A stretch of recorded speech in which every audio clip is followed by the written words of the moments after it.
It's JP Fluellen, Titan Real Estate Team, once again with another video. In today's video, we're going to talk about tips to have a smooth transaction in 2024. And I am going to tell you that the biggest bump in the road, number one, is make sure that you don't buy anything once you go under contract. The biggest thing that you can do to get your entire transaction to get derailed is to go out there and buy something on a credit card, and then your debt to income ratio just goes completely out of whack, and then your whole deal falls apart because now you've gone over the amount that you have for your debt to income ratio. So I always recommend don't buy anything.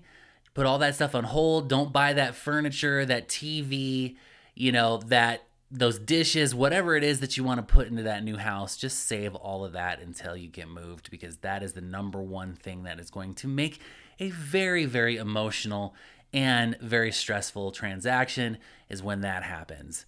Number two is to stay in constant communication with your agent, with your lender, with the title company, and that way everybody is in contact with each other on a regular basis. And just make sure that you're available, and when they're reaching out, just get things back to them in a timely manner. And that leads me to point number three, which is if they're asking for paperwork, make sure you get your paperwork turned in a quickly manner.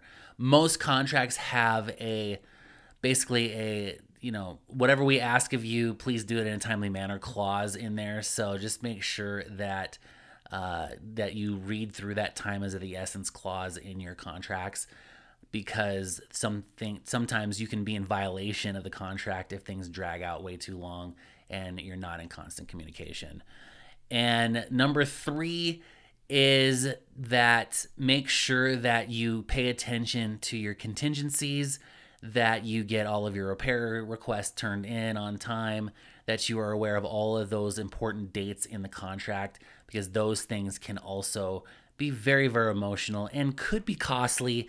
If you miss those dates, you might have to pay fines or pay money to extend, whatever it is. And just make sure you pay attention to that, because sometimes, especially if you're dealing with new construction, those builders can impose fines for days that go longer than the contract period. So just make sure that you're paying attention to what it is that you're signing and what you need to be doing as the transaction goes along. Now, there is something to be said about no news is good news, but also it is important to also know that things are moving smoothly, and having that constant communication that we mentioned earlier is continuing to happen through the transaction. So I hope that helps. I know if you follow those steps, you're going to have a nice and smooth transaction.